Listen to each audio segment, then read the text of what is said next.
Chazal tell us that Peischim b'chvod achsanya.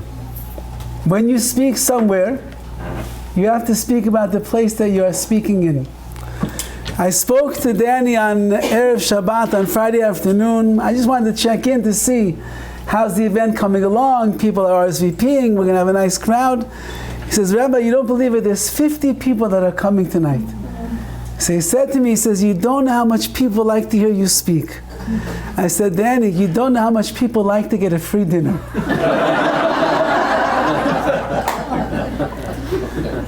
But this is really very, very beautiful to have so many people together Sunday evening with a delicious buffet and so laid out so nicely. Mrs. Oceanshot, really everything is chalichube, as they say, I think, if that's the word.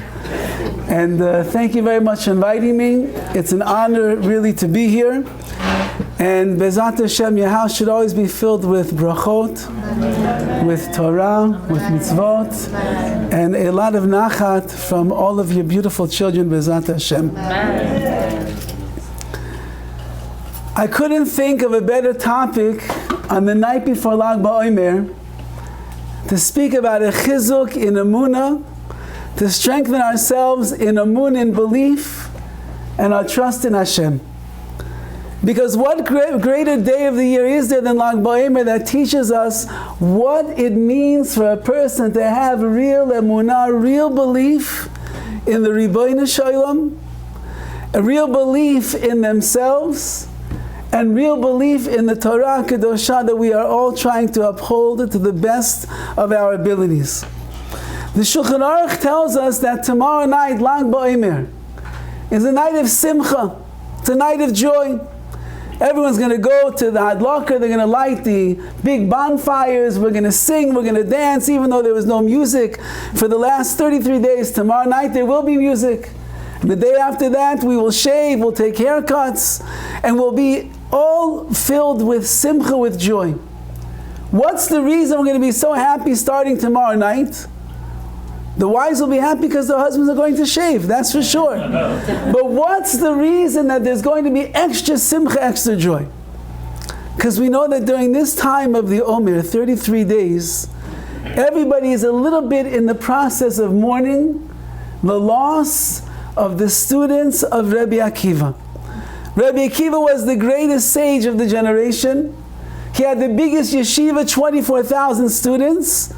And they all died during the time from Pesach until Lag BaOmer. And on Lag BaOmer, everyone stopped dying. And so therefore we celebrate the death of his students stopped at that time. And now we can move forward. And there's nothing to mourn about anymore. Let us rejoice. But there's a very famous question on this chazal, on the words of our sages.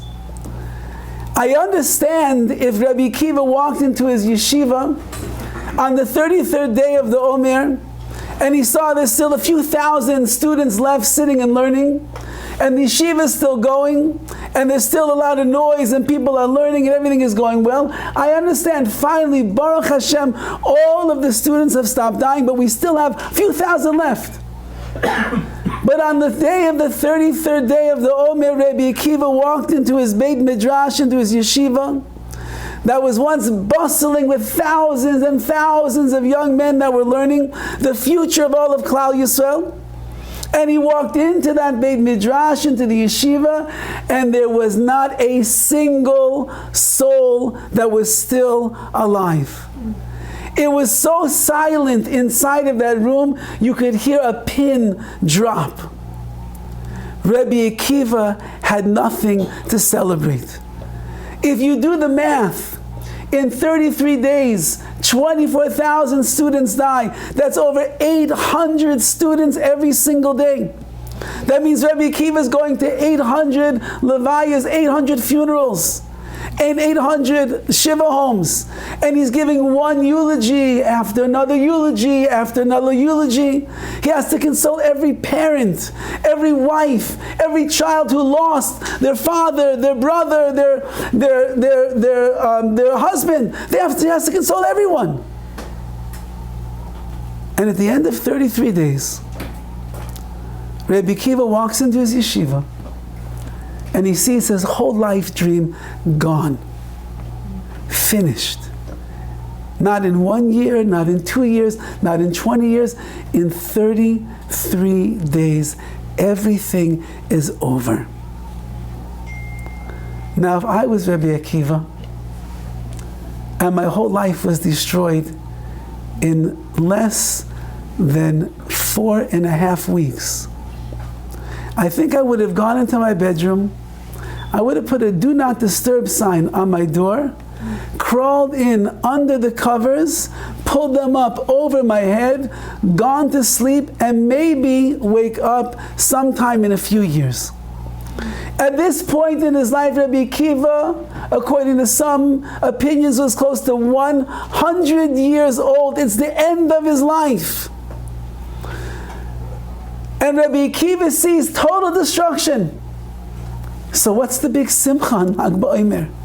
Your whole life is ruined. Everything you believe in, everything you worked for, it's gone, dashed, all the hopes, all the dreams, finished.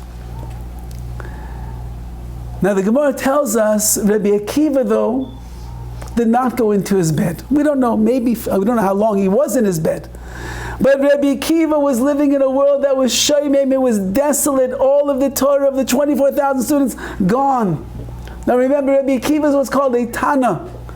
Tanaim are the ones that write the Mishnayot. They're the ones that start the Gemara. His students will be the next in the link in the chain of those Tanaim. Gone. There's no future for Klal Yisrael. And the Aretz HaYeshomim, it was empty and desolate. There was nothing there. But Rabbi Akiva did not sit around and wallow in his misery and his pity for himself.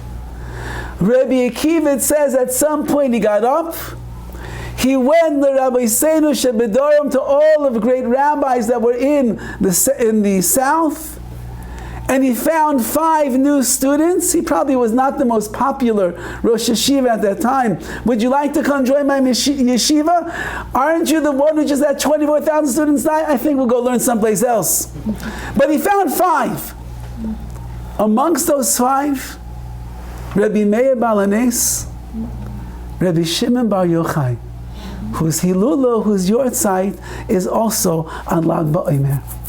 And he taught them all of the Torah, and from those 5 students, all of the Torah that we have today, that we've had for the last thousands of years, that will allow us to endure for thousands of years more, all of that comes from the great Rabbi Akiva, who pushed and pushed and pushed and never stopped. Now what day, how long did it take Rabbi Akiva to pull himself back together? How many days, how many weeks, how many months did Rabbi Akiva have to replan himself and recalculate himself and figure out, what does Hashem want from me? How could I be such a failure and destroy the whole world? What does Hashem want from me? So that's what we're going to speak about tonight. The great conviction of Rabbi Akiva, and how long it took him to pick himself back up and continue moving forward in his life. Now there's a famous Horowitz to Rabbi Nassan, which speaks about the beginning of the career of Rabbi Akiva. And I'm sure that most of you in this room are aware of these words. Remember, Rabbi Akiva was 40 years old. He didn't know an aleph from a bet. Nothing.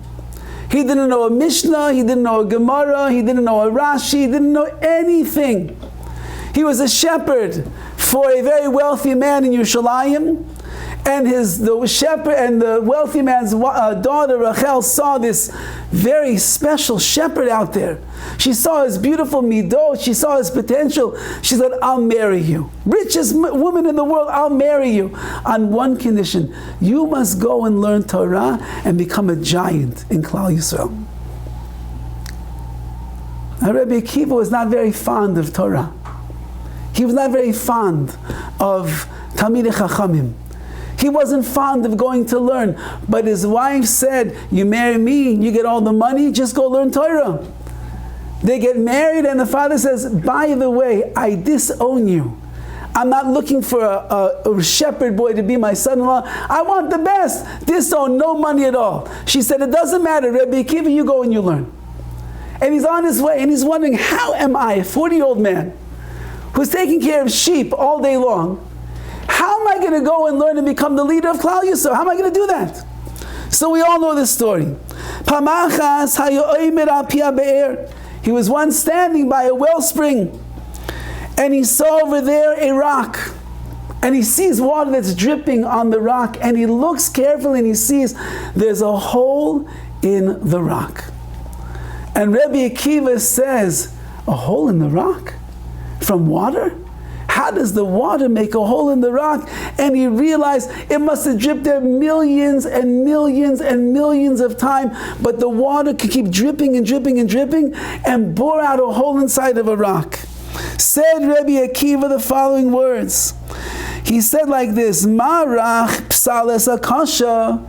If water, which is so soft, can make a hole in a rock which is so hard, divrei Torah shekasha kebarzel, the words of Torah which is as strong as iron, al achas kama v'kama sheyichakaku as libi shubasa v'dam, all the more so they will engrave inside of my heart, which is made out of flesh and blood.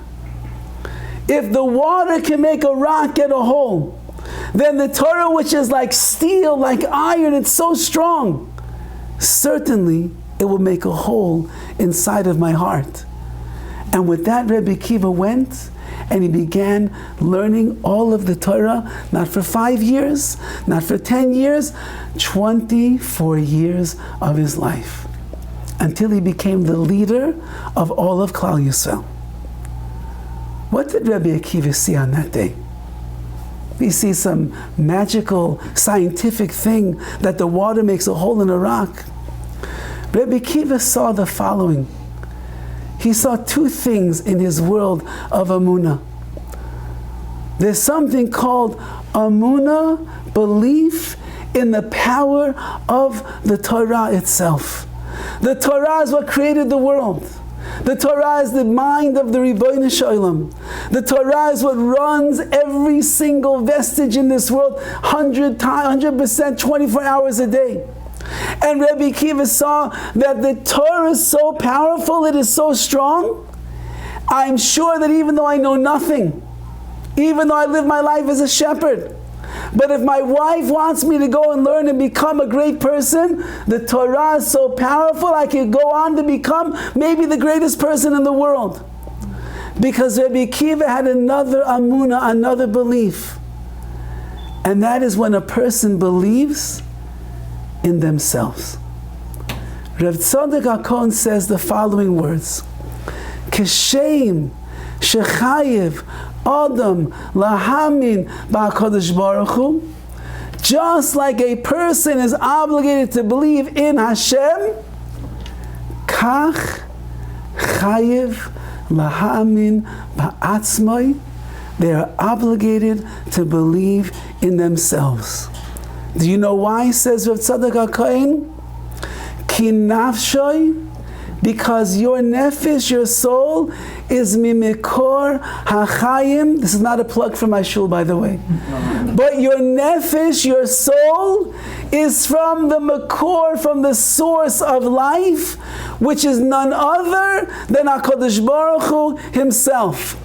And if you believe in Hashem, and you believe that Hashem is invincible, and Hashem can do anything, and nothing will ever stand in the way of Hashem and anything that He wants to do, then you who come from the same place as Hashem, your soul is a piece of HaKadosh Baruch Hu, then you must believe in yourself as well, that you could accomplish and you could do anything, and nothing is going to stop you and nothing is going to get in your way. Unfortunately, many of us have so much kochot, so much power. We have so much talents. We have so many skills. We have so much goodness that we could share with the world. So many plans and plans and plans you'd like to make. You know what the worst thing is? When you find a list of a to-do list that you were supposed to do 10 years ago lying around somewhere in your drawers. And guess what? All 10 things on that list you still didn't do. Nothing worse than that. That's like the worst feeling in the world. I accomplished nothing. Everybody could accomplish so much, but you have to believe in yourself. If a person believes in themselves, there's nothing that they cannot accomplish. There was once a fellow, we'll call him Mordechai. It was late at night in New York. You know, in LA, everything shuts down by about like 7:30. The stores close. If you need eggs, you have to go to your neighbor, but you can't go there either because they're already sleeping. So what are you going to do? But in New York, you don't have to worry about it. The stores and the religious neighbors, they stay open till 1, 2 o'clock in the morning. Jews got to eat all the time over there. So the stores are always open. So there was a Jew by the name of Mordechai. And his wife sent him to the store in the middle of the night to go run an errand to get some eggs and milk and bread for the next day for the kids. And he comes into the store. And he's walking around the store and he's buying the things that he has to buy. And he looks up and he sees in the aisle right near him someone that he hasn't seen in years and years and years. And he's looking at this guy and he reminds himself, this is a boy that he went to school with when they were in like elementary school together. The boy's name, the young man's name, now he's a man, his name is Michael. And he says to himself, what's the chances I'm going to meet my old friend Michael in the store 1 o'clock in the morning? So he walks over, he says, Michael, is that you? And he says, yes. He said, do you remember me? He said, not really. He said, you don't remember Mordechai from elementary school together? You remember we were in Rabbi Sender's class over there? You remember me? He said, oh, kind of. He says, wow, Michael, I remember you. Wow, do I remember you. You know what I remember about you? You were the best basketball player in the whole class. You had that jump shot. You knew how to dribble the best. You had good defense, good rebounds. You were the best. He says, wow, really? You remember that about me? How could I forget? Everybody wanted to be like Michael, Jordan. Everybody wanted to be like you. Jordan. He says, but you know what else I remember about you? So I remember you were like a genius in history. I remember everything you knew when the teacher would ask, who knows about the revolution, who knows about this, who knows about the pyramids, who knows about world history, American, you knew it all. Unbelievable, you were so amazing. He says, you remember that about me? He says, how could I forget? We all like looked up to you, Michael. This guy knows everything, he's amazing. I said, but you know what the best thing about you was, Michael? You were always humble. Someone who's like really good on the basketball court, he could walk around with a strut and think that he's so great. You never did that. You used to pass, you used to cheer on the other people, you used to get other people involved in the game. You were never haughty about that. And you were a genius. Everybody knew how much you knew in history and other subjects. You never flouted your knowledge. You never made us feel that we were lower than you. You always were like on the same level as anybody else. Of course I remember you, Michael. And Michael's looking at Mordechai in disbelief. You remember all of that about me from so many years ago? He says, Michael, how could I forget? He says, you know what, I'm so excited to see you. Why don't we trade telephone numbers? Maybe, if our paths cross at 1 o'clock in the morning in the market, maybe we can cross paths again. He said, I would like that. That's a nice idea. And they exchange telephone numbers. He wishes him well. Michael wishes him well. Thank you very much. So good to see you. Nice big hug. And they leave each other. 2 weeks later, Mordechai's phone rings. Hello? Mordechai, yes? It's your friend Michael. Oh, Michael, how you doing? Should we meet up at the store tonight at 1 o'clock in the morning? He says, Mordechai, I just wanted to thank you. And he says, thank you. For what? He said, I just wanted to thank you for saving my life. Saving your life? How did I save your life? He says, do you have any idea why I was in the market at 1 o'clock in the morning 2 weeks ago? I just had the worst day of my entire life, on top of the worst years of my entire life, and I decided I'm finished, it's over, I'm done, I cannot go on another day like this. You know what I was buying in the store that night? I was buying a pack of razor blades, a pad, and a pen. So I could write my parents a note apologizing for all the pain that I'm sure I'm going to cause them, and then I was going to slit my wrist and take my life. And it was already in my shopping cart.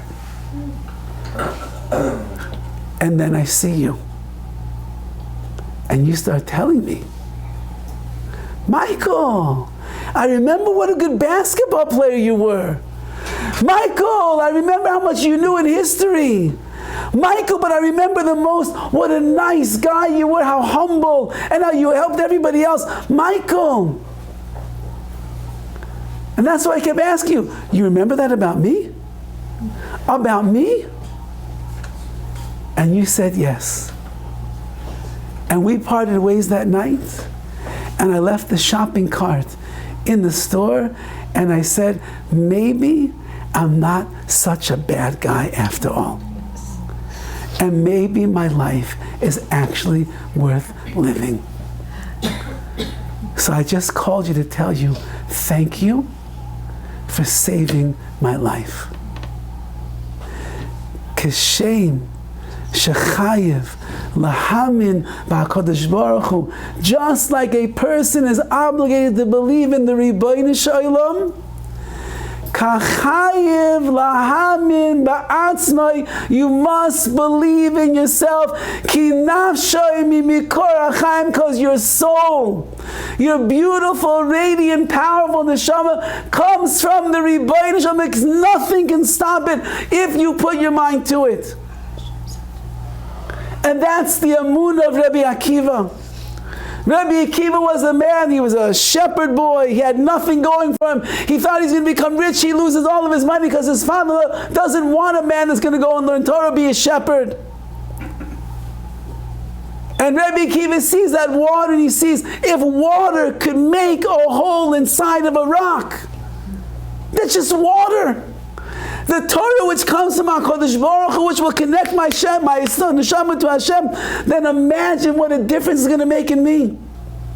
And Rabbi Akiva went 1 year and 5 years and 10 years and 12 years and 24 years, and he walked out of yeshiva with 24,000 students. But his Emunah is not over. Because we all know that there's a line that everyone is supposed to say daily. If you would say this line about 1,000 times a day, it will change your life. The Gemara says the following words. The Gemara says, La'olam, always.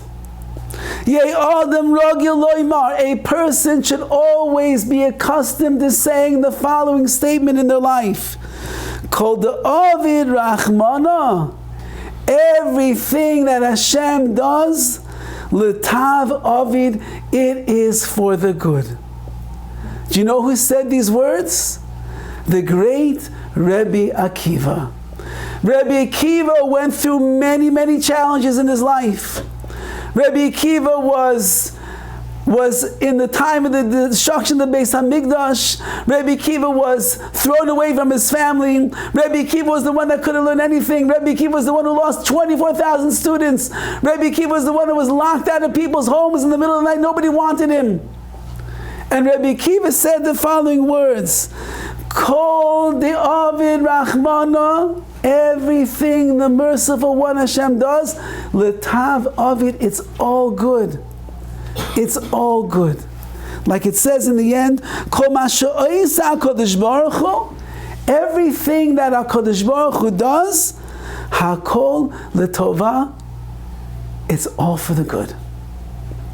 Rabbi Akiva looked at everything in his life, and he saw that no matter what is going on, the flat tire, the lost job, the tension in the house, the aches and the pains, the not good news from the doctor, Rahman al-Islan, the struggles with having children, the struggles with raising children, everything in between. Says the Rabbi Akiva, if you learn to say this magical formula, and you have such an emunah, such a faith in Hashem like this, nothing will ever get you down. And you will persevere, and you will raise up, and you will be strong in any situation in life. Kol, Dovid, Rahman, in any situation, the good and the bad and the ugly, L'tav of it, it's all for the best. It's all for the good. You just have to know how to look at it. You have to know how to use the situation that HaKadosh Baruch Hu has given you, and you have to elevate yourself through that. Now Rabbi Akiva had another Rebbe. His name was Nachum Ish Gamzu. That was his Rebbe. Everybody knows why he was called Nachum Ish Gamzu, because on everything that happened to Nachum, he would say, Gamzu L'Tova. This is also for the good. And so the Mefarshim asked the following question. Why did Rabbi Akiva change the statement of his Rebbe? It's a pretty good statement. Gam zu l'toiva. This is also for the good. Rabbi Akiva came along and he said, I'll be like my Rebbe, but not exactly. Called the Avid Rahman and l'tav of it. Everything that Hashem does, it's good. Why couldn't he just say like his Rebbe? And the Anaf Yosef, one of the Mefarshim over here, says the following idea. Which is a greater statement? Everything that Hashem does is for the good? Or Gamzu, or this is also good? Which one is the stronger statement of Emunah? And he explains the following. When Rabbi Akiva said that Kol Dovid Rahman, everything that HaKadosh Baruch Hu does is good, he was saying, right now Hashem, I don't see how it's good. To me it looks really, really bad. But I trust in you. I believe in you. I know that you're the source of all good. So even though that right now things don't look good in my eyes, I'm guaranteed that eventually I'm going to be able to see the good. Whether I'm privileged in this world, or whether it's privileged in the next world. Whether it's today, or sometimes it takes 5-10 years down the road for a person to realize that struggle they were going through, best thing that could ever happen to them. But his Rebbe, Nachum Ish Gamzu, was on a higher level of Emunah even. And he was able, Zu always means he could point. And he could point to whatever was going on in his life, even if it looked like the world was falling apart, and he could say, Gamzu L'Toiva. This right now is for the good. Undoubtedly, this is good. And Rabbi Akiva is teaching us for all the generations. You might not be a Nachum Ish Gamzu. You might not be able to see how everything that's going on, it's good, it's so good. I just lost my job. It's so amazing. Thank you, Hashem. Really, that's incredible. Thank you. I just got sideswiped in my brand new Lamborghini. Wow, Baruch Hashem. Thank you, Hashem. I really appreciate it. It's unbelievable. You know when you get that call from the principal? Oh, everyone's laughing. You know about that. I'm not the only one that gets those. Okay. Baruch Hashem, my son was sent to the principal again this week already.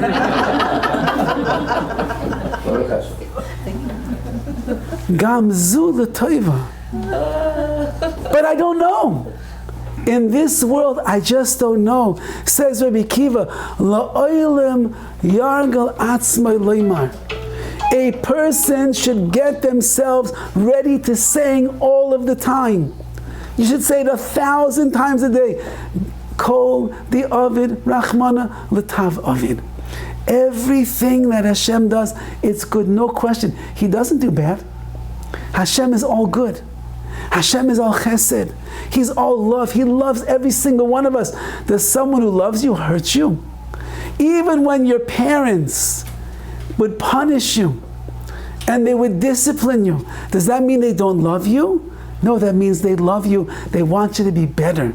So if you're acting out of line, if you're acting in a way that is not the way that we act in our family, if you're doing things that are dangerous and you're doing things that are irrational, you're doing things that are immoral, so your parents would come and discipline you and send you to your room. I don't know what they do in Iran. They get out the belt or the cane, whatever they do. That's only because they love you. Because they want to make sure that you become the best person that you could be. When HaKadosh Baruch Hu sends us the struggles of life, when He sends us the difficulties in our life, personally, as a family, community-wise, when He sends those things, it's HaKadosh Baruch Hu saying, it's all for the good. You might not see it right now, but when you begin squeezing out of yourself all the power that's in there, when you connect with your beautiful neshama that HaKadosh Baruch Hu has given you, and you're strong with conviction and commitment, then kol the Ovid Rachmana, everything that Hashem does, l'tav Ovid, it's all good. And this is Rabbi Akiva. The Chidah writes, do you know how long it took Rabbi Akiva to get up from his total destruction of his yeshiva? How many days, how many weeks, how many months did it take for Rabbi Akiva to pull himself back together and say, even though that my whole life was destroyed, and clearly HaKadosh Baruch Hu was not happy with my students, and he didn't like my yeshiva, that's why it doesn't exist anymore. But Hashem wants the Torah to continue and move on and go forward in life. When did Rabbi Akiva get up from all of that? Says the Chidah, you know what day? Lag BaOmer.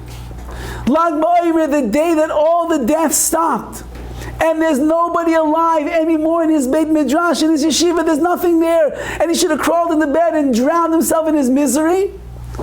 On that day itself, Rabbi Akiva said, a Jew never ever stops.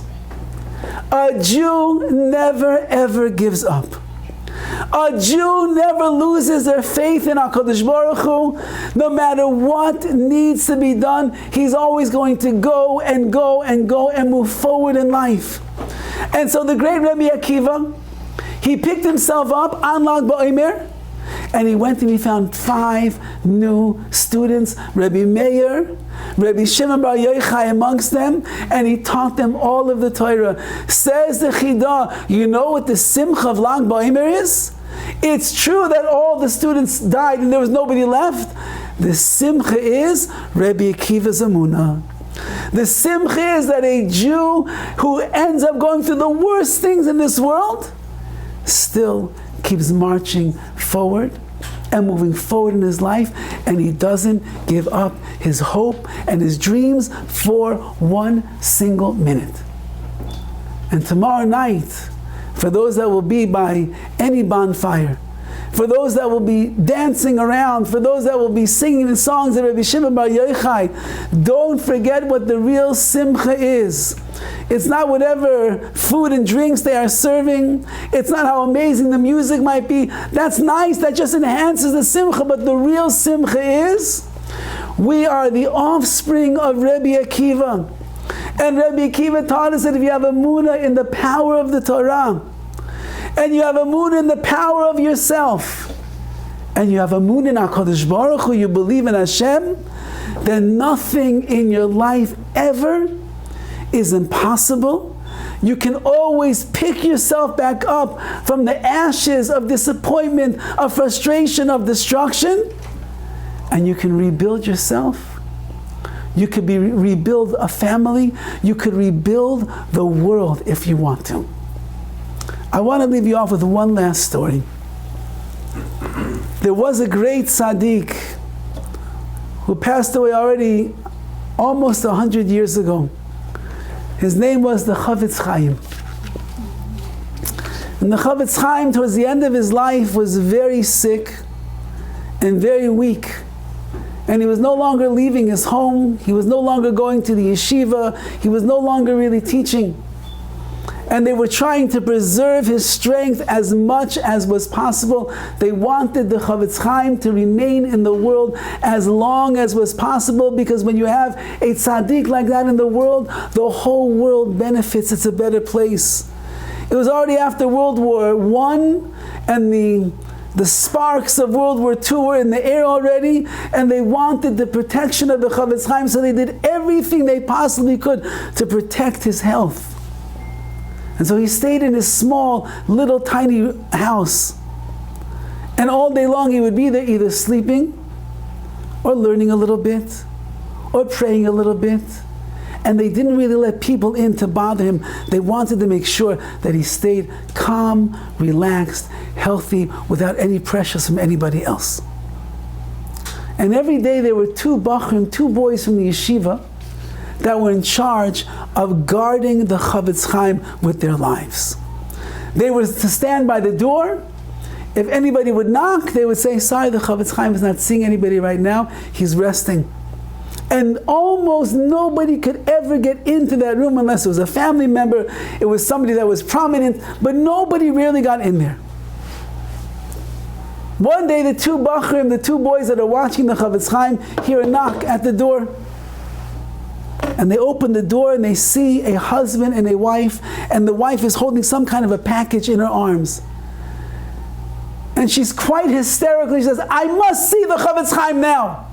I need to speak to the Chavetz Chaim. They said, I'm sorry, miss. The Chavetz Chaim is not seeing anybody right now. He's very weak, he's very frail. No, we must see him immediately. And the husband and wife start pushing their way through the door, and they push the boys out of the way. And the next thing you know, they're standing in front of the Holy Chavetz Chaim. He was sitting and learning at that moment, and he heard all the commotion, and he looks up. And as he looks up, he sees this young woman holding a package. And she takes the package and she throws it on the table in front of the Chavetz Chaim, and she says, you take this, I can't take him anymore, I don't want him. And the package opens up, and it's a little baby. Oh my God. And she says to the Chavetz Chaim, he's deaf and he's blind, we don't want him, you take him. And then the woman lets out a shriek, and she's crying and crying and crying. The Bachrim are standing there, they don't know what's going to happen. And the Chavetz Chaim looks gently at this woman and her husband, and then he closes his eyes. And it looks like he's falling asleep. For 10 minutes, the eyes of the Chavetz Chaim are closed. The boys start getting nervous. Maybe he just passed out from the shock. And they go over, they know they can hear him breathing. And after 10 minutes, he opens his eyes and he says the following. When I was a young boy learning in Cheder, learning in school, we had a Rabbi whose name was Rav Shlomo. And Rabbi Shlomo was, wow, such a tzaddik, he said. You can't imagine, his face shined like a light. He was so good with all the boys and all the students. He taught us Torah like nobody else in the world. The way that he motivated us, the way that he spoke to us, the way that he loved us, the way that he encouraged us. You should have seen this man, the way that he davened, the way that he prayed. He was tzaddik, yesod olam. He was amazing, amazing. And one day, Rabbi Shlomo, he passed away. And he was such a tzaddik, he began going up and up and up and up, all the different levels of Gan Eden, until he was standing by the gates of Gan Eden itself, ready to go in. And just as they were about to open the gates for Rav Shlomo, suddenly these dark, black malachim angels came flying in. And they started bringing about the few averot, the few sins that Rabbi Shlomo did in his life. And they said, you're going to let this man into Gan Eden? After he did this sin, and he did that sin, and he did that sin, he doesn't belong there. And Rav Shlomo began to cry. He's so close. He's about to go into the heavenly realm. And they won't let him in right now. And the Bezdin, the high court, began to have a tumult. And they decided, Rabbi Shlomo, we will send you back down to this world so you can correct the mistakes that you made before. And Rav Shlomo began to argue with the Bet Din above. And he said, if I made mistakes this time around, how do you know that I won't make mistakes the next time around and I'll be stuck outside the gates? I'll never get in there. I don't agree. You cannot send me back down if I'm going to make mistakes again. And so they said, ooh, he has a good taina, he has a good claim against us. Rabbi Shlomo, don't worry. We're going to send you back down to this world in a way that it will be impossible for you to ever sin again. And when the Chavetz Chaim finished the story, he looked to the two Bachrim and he asked them to pick him up. And they picked him up and he walked over to the baby that was lying there on the table and he said, Baruch haba Rav Shlomo! Welcome back to the world! The way that they sent you down here for! And the mother begins crying her eyes out. And she picks up the baby and she says, I'll never let go of you. I'll do everything that I can. I'll raise you the best that I can. You precious neshama that you are. And that's the world that we live in.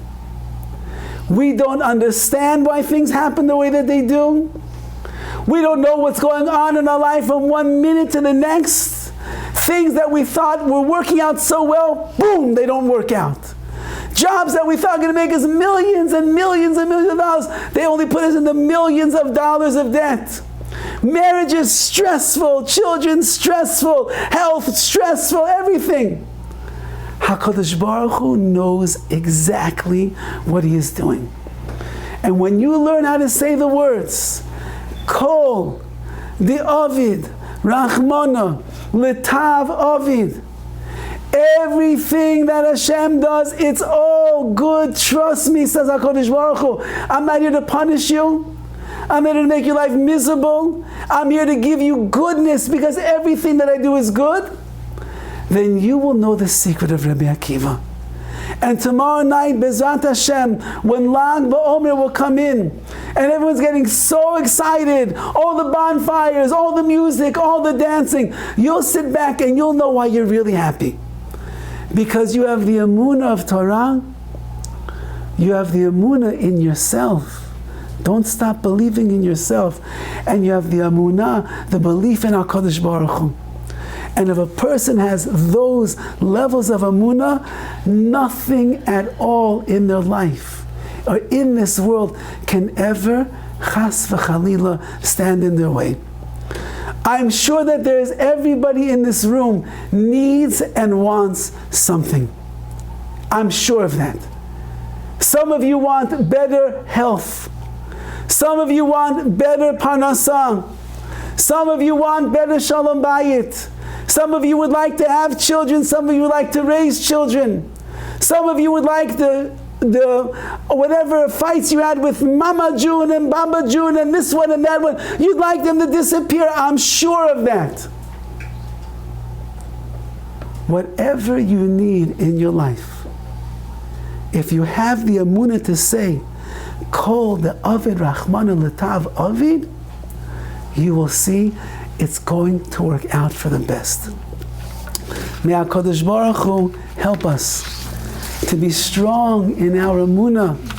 Emunah brings Simcha. That's the Simcha of Lag BaOmer.